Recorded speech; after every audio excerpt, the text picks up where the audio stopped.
നമസ്കാരം. എല്ലാ പ്രിയപ്പെട്ട കൂട്ടുകാർക്കും ഫാസിസ്റ്റ് അക്കാഡമിയുടെ ഇന്നത്തെ വീഡിയോയിലേക്ക് ഹാർദമായ സ്വാഗതം.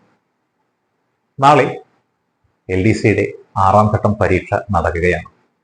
എറണാകുളം, വയനാട് ജില്ലക്കാർക്കാണ് നാളെ പരീക്ഷയെങ്കിലും മറ്റു 2 ജില്ലക്കാർ കൂടിയും തന്നെ സാഹൂതം നിരീക്ഷിച്ചുകൊണ്ടിരിക്കുന്ന ഒരു പരീക്ഷയാണ് നാളെ നടക്കുന്ന പരീക്ഷ. കാരണം മറ്റൊന്നുമല്ല, 19ാം തീയതി മലപ്പുറം ജില്ലക്കാരും ഇടുക്കി ജില്ലക്കാരും LDC പരീക്ഷയ്ക്ക് വേണ്ടി കാത്തിരിക്കുകയാണ്.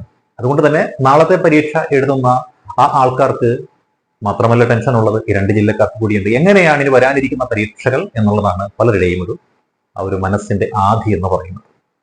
നമ്മൾ കഴിഞ്ഞ 5 ഘട്ടങ്ങളിൽ നടന്ന പരീക്ഷകളുടെ ചോദ്യപേപ്പർ വെച്ച് നോക്കുമ്പോൾ, വിലയിരുത്തി കഴിയുമ്പോൾ നമുക്ക് മനസ്സിലാക്കുവാൻ സാധിക്കുന്ന ഒരു കാര്യമുണ്ട്. ഈ പരീക്ഷ എന്ന് പറയുന്നത് 2 സ്റ്റേജുകളിൽ താരതമ്യേന എളുപ്പമുള്ളതായിട്ട് നമുക്ക് തോന്നി. 1ാമത്തെയും 5ാമത്തെയും. 2ഉം 3ഉം 4ഉം എന്ന് പറയുമ്പോൾ താരതമ്യേന ഒരു മീഡിയം ടു ടഫ് എന്ന് പറയുന്ന ആ ഒരു റേഞ്ചിലേക്കുള്ള ഒരു ചെറിയ ചായ്വാണ് കാണാനായിട്ട് സാധിച്ചത്. എന്നാൽ ടഫ് എന്ന രീതിയിലുള്ള, കടുകട്ടി എന്ന രീതിയിലുള്ള ഒരു പരീക്ഷ ഇതുവരെ നടന്ന ഘട്ടങ്ങളിൽ നമുക്ക് കാണാൻ സാധിച്ചില്ല. പലർക്കും ഒരു പ്രേരണ കൊടുത്തുകൊണ്ട് കൂടുതൽ ചോദ്യങ്ങൾ ചെയ്യുവാനായിട്ട് അവരെ പ്രലോഭിപ്പിച്ചുകൊണ്ട് നെഗറ്റീവ് മാർക്കുകൾ നൽകുന്ന പരീക്ഷകളാണ് ഈ കഴിഞ്ഞ 5 പരീക്ഷയും എന്ന് നമുക്ക് പറയാൻ പറ്റും. 6ാമത്തേത് ഈ കഴിഞ്ഞ 5 ഘട്ടങ്ങൾ കണ്ട് മനസ്സിലാക്കി വിലയിരുത്തി കുറേയേറെ ആളുകൾ കൃത്യമായിട്ട് പഠിച്ച് ചെയ്തത് കൊണ്ട് തന്നെ അധികം നെഗറ്റീവ് ഒന്നും ആളുകൾ വരുത്തിയിട്ടില്ല എന്നുള്ളതാണ് നമ്മുടെ ഒരു നിഗമനത്തിലൂടെ മനസ്സിലാക്കാനായിട്ട് സാധിക്കുന്നത്. എന്നാൽ നമ്മൾ കാത്തിരുന്ന ഏറ്റവും പ്രധാനപ്പെട്ട ടഫ് എന്ന് കണക്കാക്കുന്ന ഒരു പരീക്ഷ വന്നിട്ടില്ല. പക്ഷേ അത് കാത്തിരിക്കുന്നത് ചിലപ്പോൾ മലപ്പുറം, അതേപോലെ ഇടുക്കി ജില്ലക്കാർക്കായിരിക്കാം, അതല്ലെങ്കിൽ എറണാകുളം, വയനാട് ജില്ലക്കാർക്കായിരിക്കാം. ആർക്കാണെങ്കിലും അവരാണ് യഥാർത്ഥത്തിൽ ഭാഗ്യവാന്മാരെന്ന് പറയുന്നത്. കാരണം നിങ്ങൾ എടുത്ത വേലയുടെ കൂലി നിങ്ങൾക്ക് കൃത്യമായിട്ട് ലഭിക്കും. കാരണം പഠിച്ചിട്ടുള്ളവർക്ക് മാത്രം ലഭിക്കുന്ന പരീക്ഷയായിട്ട് അത്തരത്തിൽ വരുന്ന ടഫായിട്ടുള്ള പരീക്ഷകൾ മാറും. നമ്മളൊരു പരീക്ഷ എഴുതുവാൻ പോകുമ്പോൾ 100 ചോദ്യങ്ങൾ കാണുമ്പോൾ നമുക്ക് ചെയ്യുവാനായിട്ട് സാധിക്കുന്ന കുറേയധികം ചോദ്യങ്ങൾ കാണുമ്പോൾ നമുക്കൊരു സന്തോഷമുണ്ടാകും. അത് പക്ഷെ സ്വാഭാവികമായിട്ട് എല്ലാവർക്കും ഉണ്ടാകുന്ന ഒരു സന്തോഷമാണ്. നമ്മുടെ ഉള്ളിന്റെ ഉള്ളിൽ ഒരു സന്തോഷം ഉണ്ടാകണമെന്നുണ്ടെങ്കിൽ പരീക്ഷ കടുപ്പമേറിയത് തന്നെയാവണം. ആ കടുപ്പമേറിയ ചോദ്യങ്ങളിൽ നിന്ന് നമുക്ക് ചെയ്യുവാനായിട്ട്, റാങ്ക് പട്ടികയിൽ എത്തുവാനായിട്ട് നമുക്ക് മാത്രം അറിയുന്ന കുറച്ചധികം ചോദ്യങ്ങളും ഉണ്ടാവണം. അതാണ് നമ്മൾ എല്ലാവരും ആഗ്രഹിക്കുന്നത്. എന്നാൽ നമുക്കറിയുന്നത് മറ്റെല്ലാവർക്കും അറിയാൻ പറ്റും. പഠിച്ചിട്ടുള്ളവനും പഠിച്ചിട്ടില്ലാത്തവനും ഈസി ആയിട്ട് 70 മാർക്കിന് മുകളിൽ സ്കോർ ചെയ്യാൻ പറ്റുന്ന പരീക്ഷയാണ് വരുന്നത് എന്നുണ്ടെങ്കിൽ പഠിച്ചവർക്ക് വല്ല വിലയുമുണ്ടോ? അവരുടെ ആ പഠനത്തിന് വേണ്ടി അവർ എടുത്ത ആ ഒരു പ്രയത്നത്തിന് എന്തെങ്കിലും വില കിട്ടുമോ? ഇല്ല. അപ്പോൾ വേലയെടുത്തവന് കൂലി കിട്ടണമെന്നുണ്ടെങ്കിൽ കടുപ്പമേറിയ പരീക്ഷ തന്നെയാണ് വരേണ്ടത്. അപ്പോൾ കടുപ്പമേറിയ പരീക്ഷ വരുമ്പോൾ അയ്യോ പരീക്ഷ പാടായിരുന്നു എന്ന് പറയും. ആര്? 95% ആളുകൾ പറയും. കാരണം അവർ അത്രയ്ക്ക് പ്രയത്നം എടുത്തിട്ടില്ലാത്ത ആൾക്കാരാണ്. വെറും 5% ഈ ഒരു പരീക്ഷ ആശ്വാസം നൽകും. കാര്യം എന്താണ്? പഠിച്ചവന് മാത്രം പ്രയോജനം കിട്ടുന്ന പരീക്ഷകൾ. നിങ്ങളൊന്ന് ഓർത്തു നോക്കിക്കേ, കഴിഞ്ഞ 3 വർഷക്കാലമായിട്ട് ഇത്തരത്തിലൊരു നോട്ടിഫിക്കേഷൻ പരീക്ഷയ്ക്ക് വേണ്ടി കാത്തിരിക്കുന്നവരായിരുന്നു നിങ്ങളിൽ പലരും. ആ 3 വർഷത്തെ കാത്തിരിപ്പിന് ഒരു വിരാമമാവുകയാണ് നാളെ. ആ കാത്തിരിപ്പിന് വിരാമമാകുന്നത് ഉച്ചയ്ക്ക് ശേഷം 2 മണി മുതൽ 3:30 വരെയുള്ള ഒരു സമയത്താണ്. എന്നാൽ നിങ്ങളുടെ മനസ്സിന്റെ കരുത്തിനെ അളക്കുന്ന സമയം എന്ന് പറയുന്നത് ഉച്ചയ്ക്ക് 1:30 മുതൽ 2 മണി വരെയുള്ള ഒരു സമയമാണ്. ആ അരമണിക്കൂറാണ് നിങ്ങളെ മാനസികമായിട്ട് തകർക്കുന്നതും ഉയർത്തുന്നതും. അത് എപ്രകാരമായിരിക്കണമെന്ന് നിശ്ചയിക്കുന്നത് മറ്റാരുമല്ല, നിങ്ങൾ തന്നെയാണ്. നമ്മുടെ ബാറ്ററി തീർന്നു കഴിഞ്ഞാൽ നമുക്ക് കുത്തി ചാർജ് ചെയ്യാൻ പറ്റും, ഇല്ല, ചാർജർ പോയിന്റിൽ കുത്തി ചാർജ് ചെയ്യുവാനായിട്ട് പറ്റും. പക്ഷെ അത്തരത്തിൽ ചാർജ് ചെയ്യുവാൻ അവിടെ ആരുമില്ല.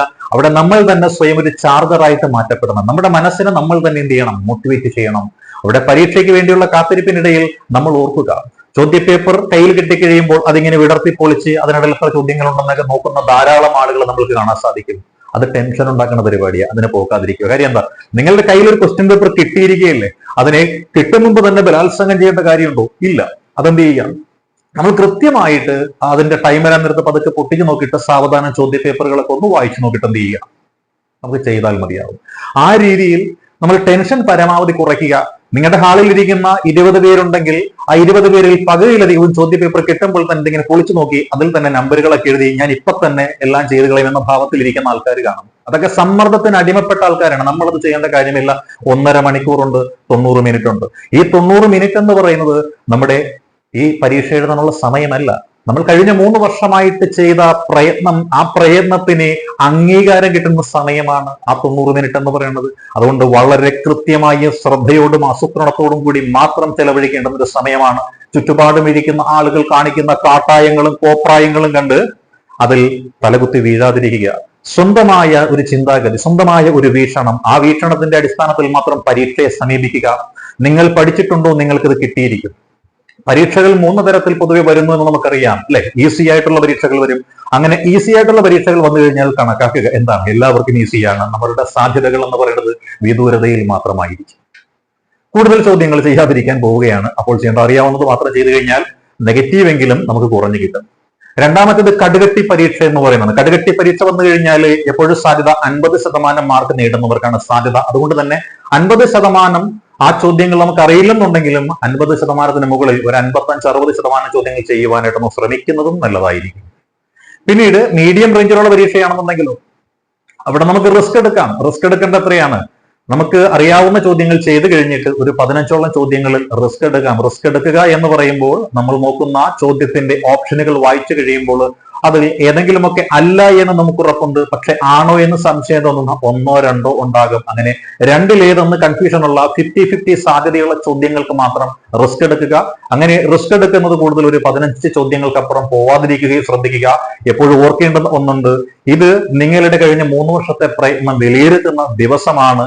ഇത്തരത്തിൽ ഇനിയൊരു ദിവസം ഉണ്ടാകണമെന്നുണ്ടെങ്കിൽ 3 വർഷം കഴിയണം. ആ 3 വർഷം കഴിയുമ്പോൾ ആ പരീക്ഷ എഴുതുവാനുള്ള ആയുസ്സും ആരോഗ്യവും പ്രായപരിധിയും നിങ്ങൾക്ക് ഉണ്ടാകുമോ എന്ന് യാതൊരു തരത്തിലുള്ള ഉറപ്പുമില്ല. അതുകൊണ്ട് ഈ മൊമെന്റിൽ നടക്കുന്ന കാര്യങ്ങൾ ഈ മൊമെന്റിൽ തന്നെ കൃത്യമായും വ്യക്തമായും ചെയ്തു തീർക്കുവാൻ എല്ലാവരും ശ്രമിക്കുക. നാളെ പരീക്ഷ എഴുതുവാൻ പോകുന്ന എല്ലാ പ്രിയപ്പെട്ട കൂട്ടുകാർക്കും ഹൃദയത്തിന്റെ ഭാഷയിൽ ഊഷ്മളമായി ആശംസകൾ അർപ്പിക്കുന്നു. All the best.